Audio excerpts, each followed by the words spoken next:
Boa noite a todos. Domingo, 28 de janeiro, 19 horas. Confesso que estava com saudades de retornar com esse contato direto com todos vocês. A live aqui é uma iniciativa do Eduardo. Toda a organização aqui, o formato, tudo é feito por ele. E nós três aqui, o Flávio e o 02, o Carlos. Esqueceu o nome. Somos aqui apenas convidados. Eu queria, primeiramente, tocar em dois assuntos para depois passar para o Eduardo conduzir a nossa live. Uma notícia de sexta-feira agora, bastante fresca, vamos assim dizer. Mas tem a ver com o nosso futuro. Mas para essa notícia de sexta-feira acontecer, outras coisas antecederam. Então, houve, há pouco tempo, um acordo entre a oposição e a situação de Nicolás Maduro na Venezuela. É o tal do Tratado de Barbados.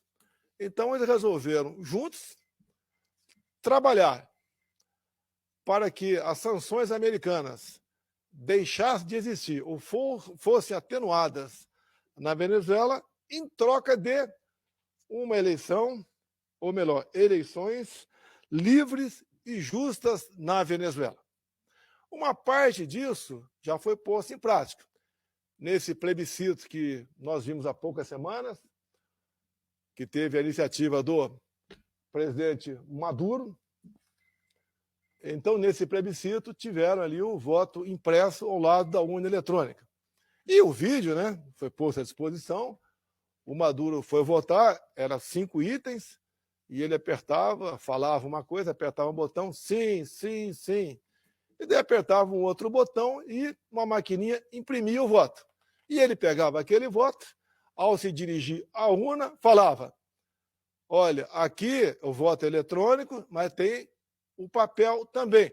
Diferente de outros países. Não citou que país é esse.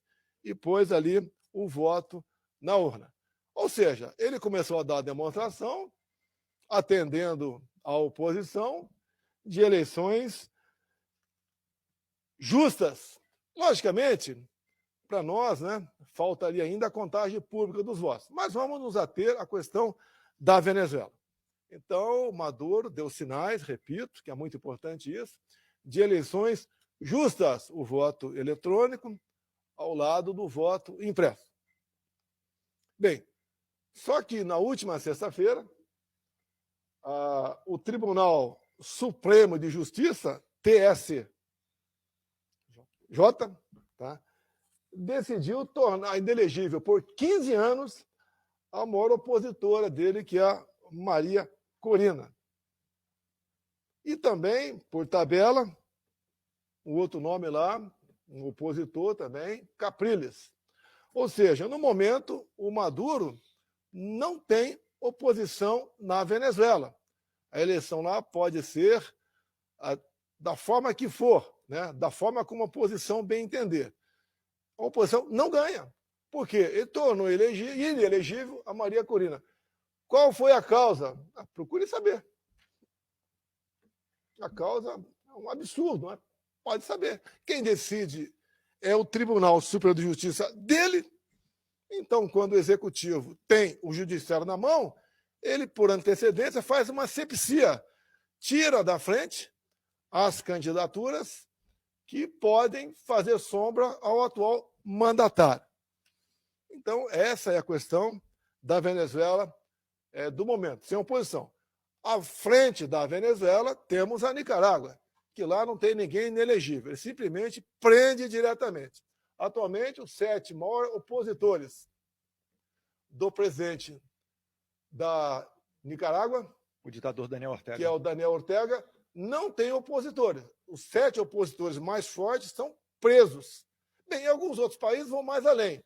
Executa logo a oposição, que não tem problema nenhum. Então, a Venezuela, eleições limpas, né? Ninguém discute. Sem oposição. Corina, inelegível, 15 anos. O Capriles, 15 anos também. Segundo assunto agora, para passar a palavra para você está louco para começar a falar, né? Afinal de contas, a live é tua, eu sou usurpador. É isso? É uma democracia linda aqui, familiar. Vem rapidamente aqui, agora vou pedir teu apoio aqui. Elon Musk, tem um vídeo dele de 1 minuto e meio. Não sei se o Carlos já disponibilizou nas nossas páginas esse vídeo de 1 minuto e meio, onde ele começa se referindo a George Soros. Ele diz que é o maior financiador direto ou indireto do Partido Democrata americano. O Partido Democrata se aproxima aqui da esquerda brasileira. O nome é democrata, mas de democracia tem pouco. Tá? Assim como é no mundo todo. Os países usam o nome de democracia, mas não tem democracia. É um jogo de palavras para enganar apenas aí uma parte do eleitorado. Então, Jorge Soros diz, ou melhor, Elon Musk diz que Jorge Soros odeia a humanidade. E diz que ele faz muita coisa que corrói a estrutura da civilização. Então, essas questões de ideologia de gênero, essas barbaridades todas em cima da família, em cima de criança, é patrocinada por Jorge Soros. E ele diz que o Jorge Soros descobriu uma coisa chamada custo-benefício, né, para a política americana.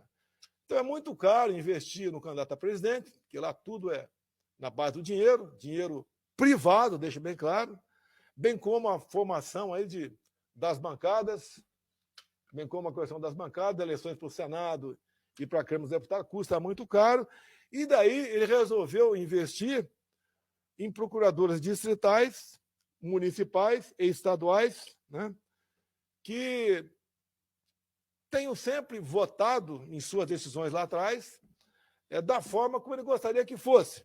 Então, essas pessoas são eleitas para esses cargos, mais lá de baixo, né? E essas pessoas não fazem leis, mas elas interpretam as leis. É como se cada um desses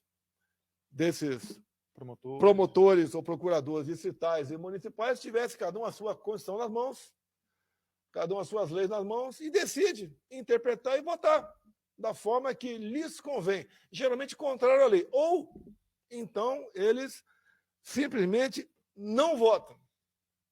Onde a gente entra aqui, a gente sabe que há uma diferença, né?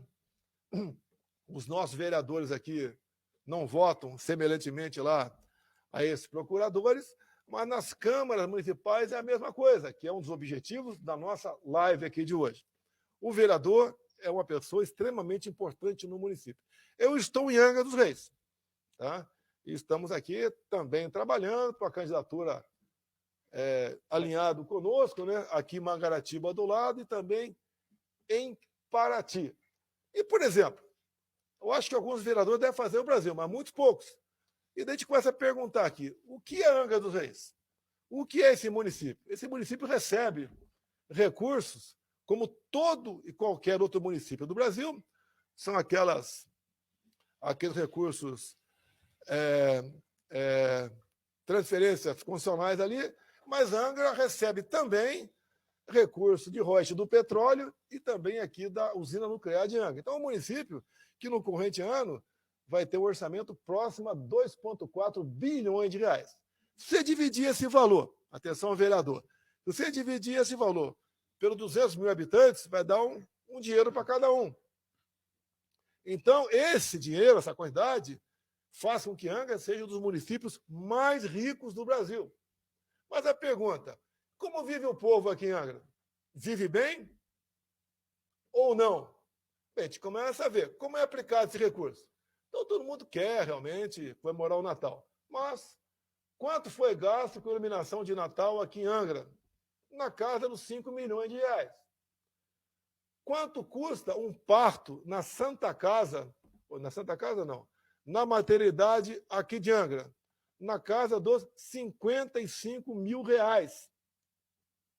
Poxa, 55 mil? Um parto? Uma coisa esquisita, né?